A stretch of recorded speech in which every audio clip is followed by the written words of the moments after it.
First, you have some time to look at questions 1 to 4.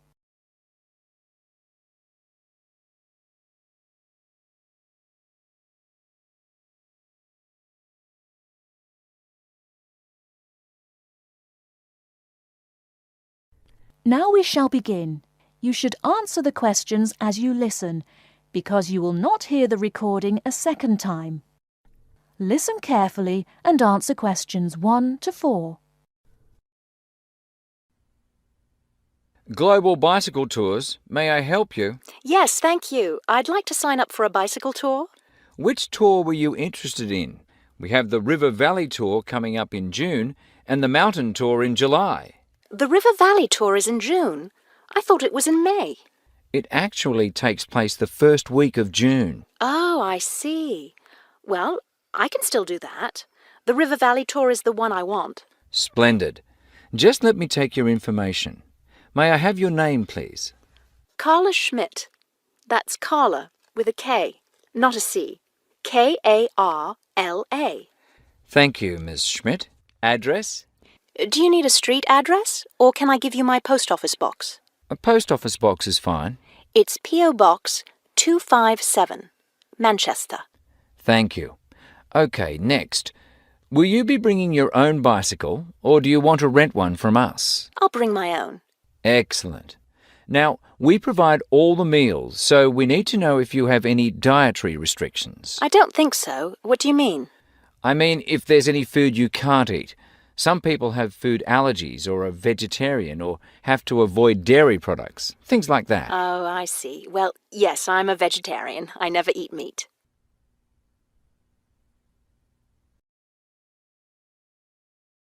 Before you hear the rest of the conversation, you have some time to look at questions 5 to 10.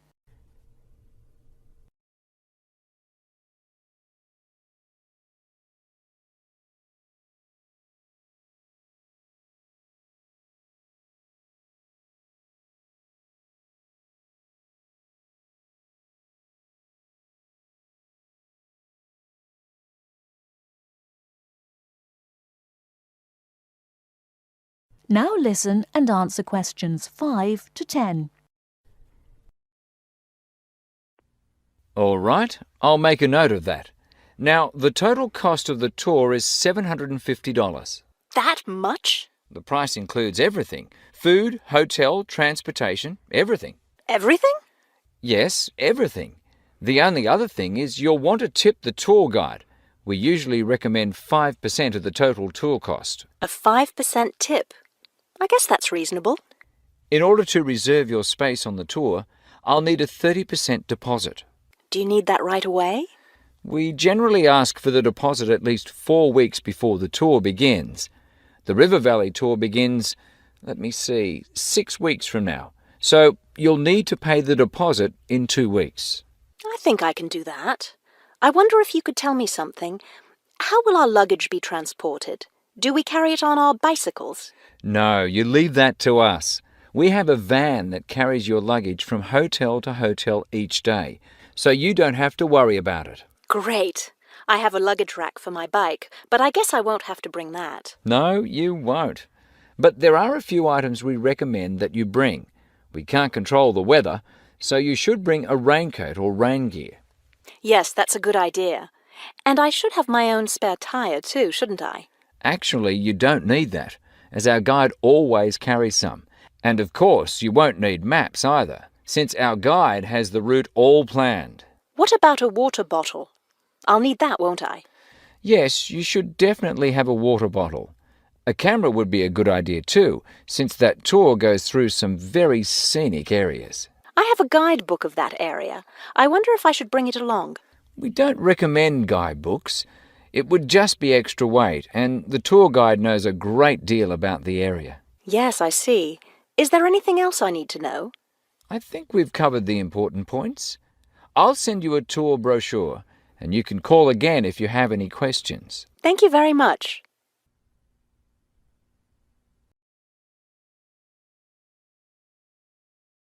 That is the end of part 1. You now have half a minute to check your answers.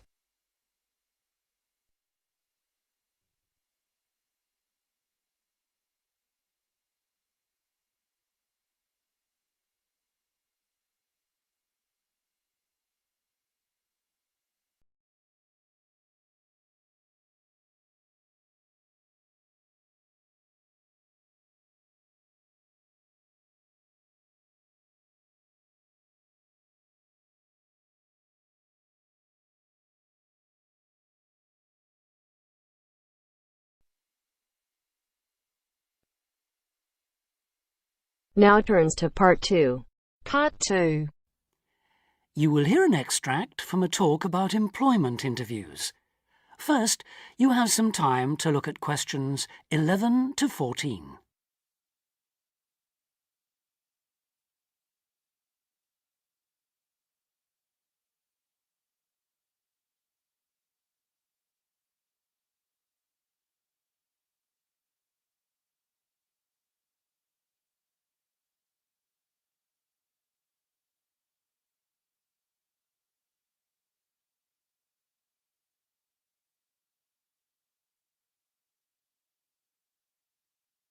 Now listen carefully and answer questions 11 to 14.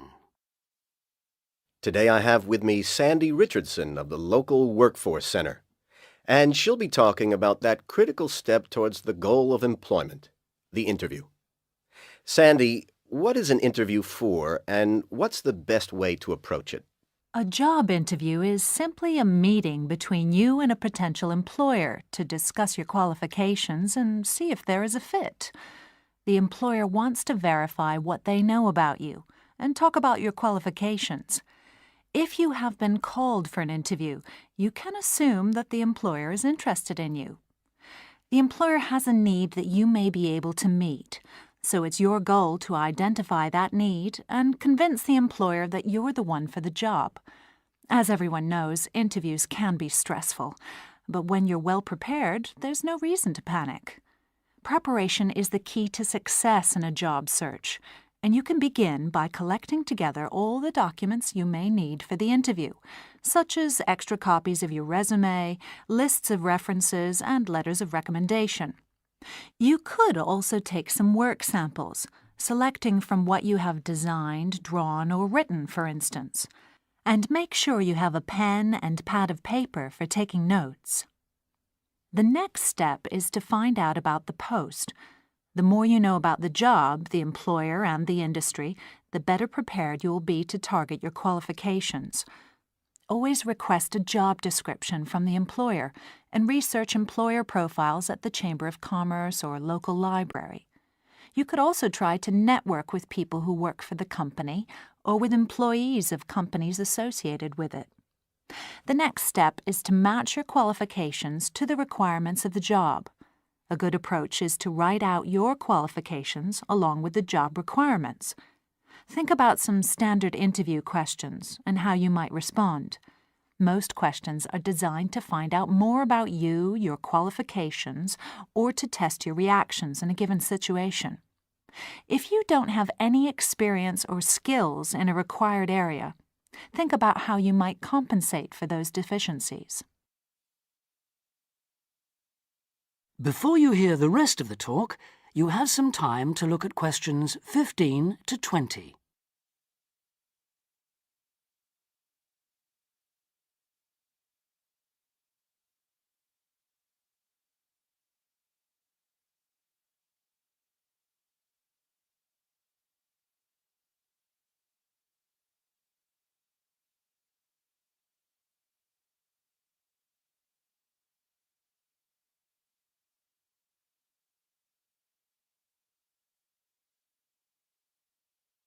Now listen and answer questions 15 to 20. During an interview, it's important that you be yourself. Get a good night's sleep and plan your travel to be there in plenty of time so that you're not arriving out of breath with 30 seconds to spare. Don't, though, present yourself for the interview too early, 10 minutes at most. In the interview, listen carefully to each question asked. Take your time in responding and make sure your answers are positive. It's important to express a good attitude and show that you're willing to work, eager to learn, and are flexible. If you are unsure of a question, don't be afraid to ask for clarification. In fact, it's sometimes a good strategy to close a response with a question for the interviewer. In general, focus on your qualifications and look for opportunities to personalize the interview. Briefly answer questions with examples of how you responded in comparable situations, from either your life or previous job experiences. Something you should avoid are yes or no responses to questions.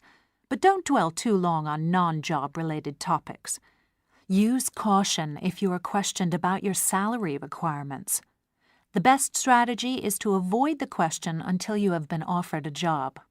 Questions about salary asked before there is a job offer are usually screening questions that may eliminate you from consideration, so be warned.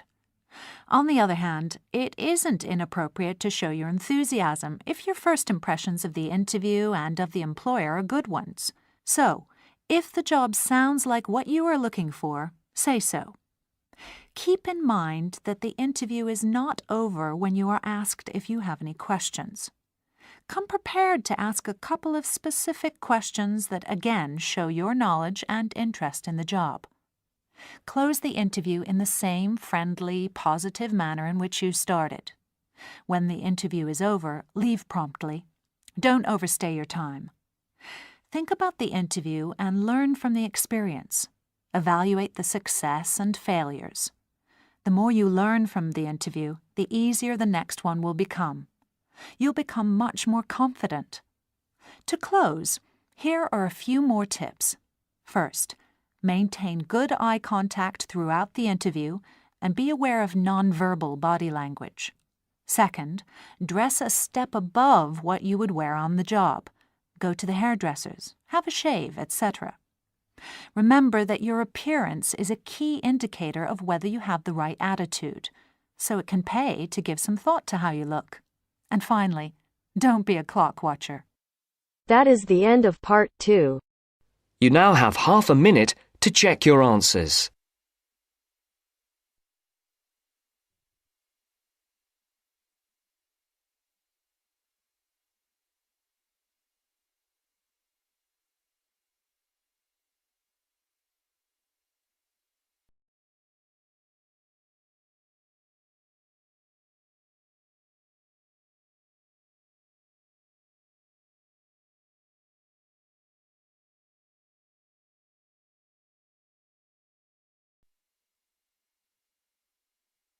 Now turns to part 3. Part 3. Maria is a student at university. She has handed the first draft of an essay to her tutor. The tutor has read it, and now they are discussing ways the essay can be improved. First, you have some time to look at questions 21 to 25.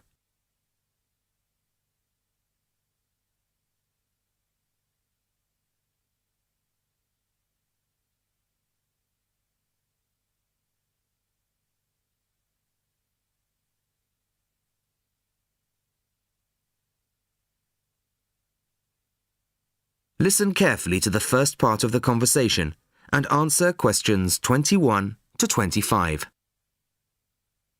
Well, Maria, I have to say I was quite impressed by your essay. It's a big improvement on the last one. Really? I'm glad. I put a lot more work into this one. I really spent ages on it. And it shows. You've addressed most of the problems I pointed out last time. In particular, the style and language are much more appropriate for an academic essay. So that aspect is okay? Absolutely. If you carry on like this, you shouldn't have any significant problems in that department. That's a relief.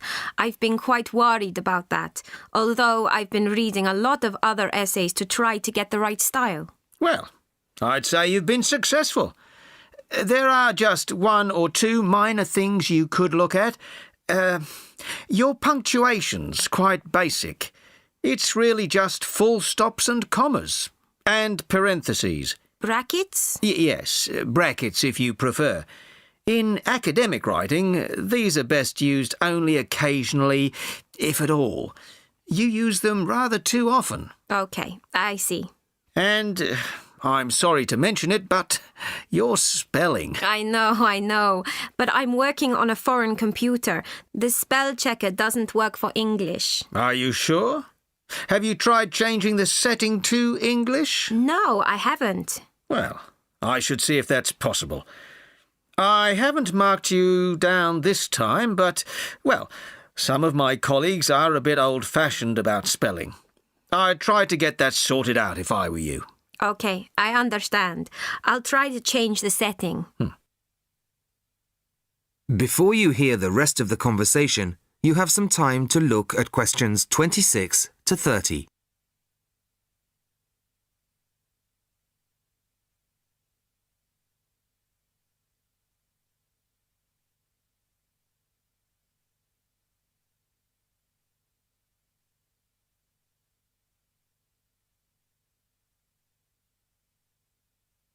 Now listen and answer questions 26 to 30.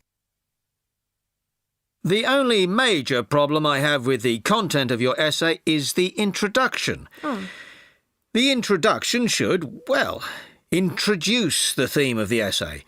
You've put some of the most important points there. For example, this bit. The statistics about the growth of railways in the 1850s. That really should go in the main body of the essay. And so should this paragraph about changes in patterns of employment. In general, I'd say your introductory section should be no more than half as long as it is at the moment. Okay, and I should move those points forward? Precisely. And going back to the railways, they're one of the most significant factors for change in this period. But apart from those statistics in the introduction, you only briefly mention them. I'd like to see a lot more on that, and the influence the expansion of the railways had on patterns of social and economic behaviour. You mean how with the railways people could travel to find work and could meet people from other areas? Exactly. Then in the midsection, well, it's not a big thing, but this quotation from the Times. You think it's too long? Well, you said it. I couldn't think of a way to shorten it. Do you think it's really necessary? You mean I could just get rid of it? Yes. You've already made the point and backed it up with other evidence. The quotation's redundant, really. Okay, well, that'll be easy. There were various other minor points, which I've noted in the margins. You can look at those later. But moving forward to the end here, I wasn't quite sure what this meant. The final paragraph? Yes.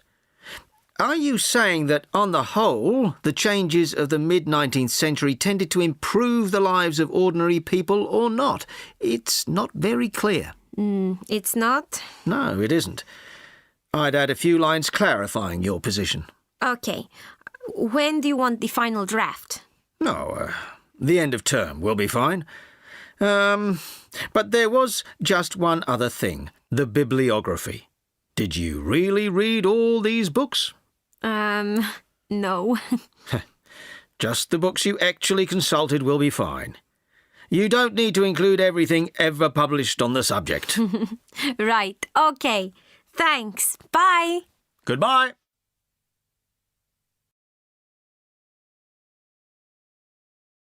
That is the end of part 3. You now have half a minute to check your answers.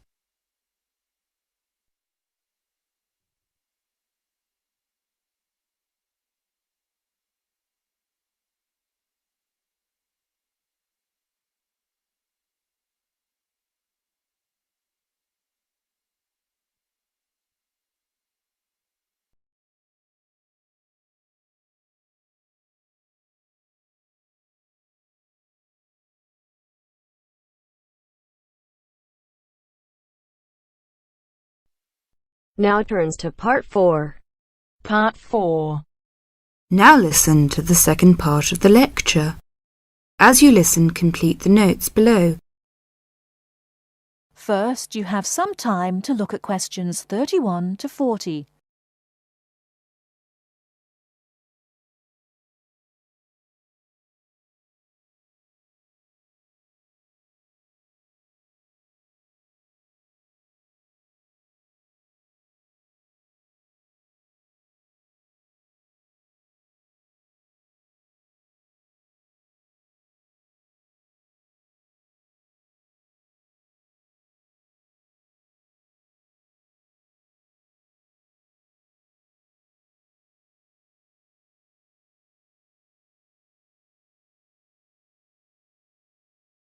Now listen carefully and answer questions 31 to 40.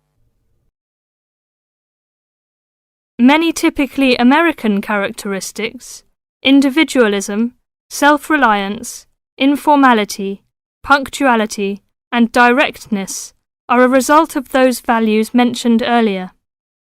Other national traits could also be identified, however. 1. Americans cooperate. Although often competitive, Americans also have a good sense of teamwork and cooperate with others to achieve a goal. 2. Americans are friendly, but in their own way. In general, friendships among Americans tend to be shorter and more casual than friendships among people from other cultures. This has something to do with American mobility and the fact that Americans do not like to be dependent on other people. Americans also tend to compartmentalize friendships, having friends at work, family friends, friends on the softball team, etc. 3. Americans ask a lot of questions, some of which may to you seem pointless, uninformed, or elementary. Someone you have just met may ask you very personal questions. No impertinence is intended. The questions usually grow out of a genuine interest. 4. Americans tend to be internationally naive. Many Americans are not very knowledgeable about international geography or world affairs. They may ask uninformed questions about current events and may display ignorance of world geography. Because the US is not surrounded by many other nations, some Americans tend to ignore the world. 5. Silence makes Americans nervous. Americans are not comfortable with silence. They would rather talk about the weather than deal with silence in a conversation. 6. Americans are open and usually eager to explain. If you do not understand certain behavior or want to know what makes Americans tick, do not hesitate to ask questions. Just as values and traits differ somewhat from one culture to another, so do the personal habits associated with good manners and courtesy. While very often there does not seem to be any particular reason why a particular way of doing something is considered good manners, observing these cultural rules will make Americans more comfortable with you, and therefore you with them. It is, of course, impossible to cover all the possibilities here. If you are unsure in a situation, just ask. Americans like to be helpful. 1. Queuing up or lining up is essential. Courtesy requires that you do not push from behind, stand next to the person being helped, or cut into a line. If you should accidentally bump someone, you should say, "Excuse me." 2. Americans blow their noses into a tissue. Spitting, clearing phlegm, or sniffing as from a cold are considered rude. 3. It is considered poor manners to slurp, chew noisily, or open your mouth while chewing. 4. Questions are seen as a good way of getting acquainted, but questions about a person's age, financial affairs, cost of clothing or personal belongings, religious affiliations and sex life are considered too personal for questioning, except between very close friends. 5. Men generally do not hold hands or link arms in public with other men. This is somewhat more acceptable between women and quite common between men and women. Now, a few words about personal safety. Unfortunately, in the US one must be aware of crimes. It is wise to be especially careful until you are familiar with the community in which you live. Remember that good judgment and common sense can significantly reduce chances of having an unpleasant and perhaps harmful experience. Basic safety rules include the following. 1. Do not walk alone at night. 2. When you leave your room, apartment, or automobile, make sure that all doors are locked and all windows are secured. 3.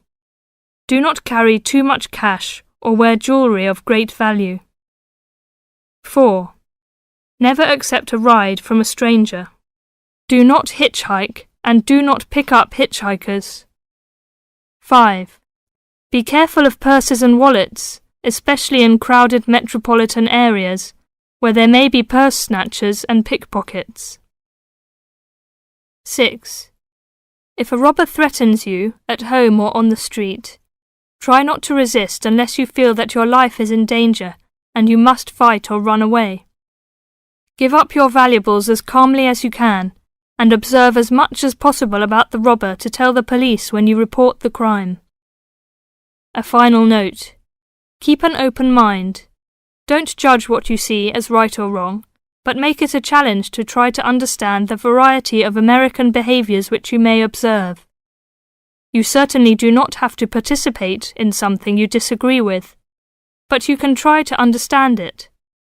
This will help you build an attitude of intelligent and liberated respect for cultures, both your own and others. That is the end of part 4. You now have half a minute to check your answers.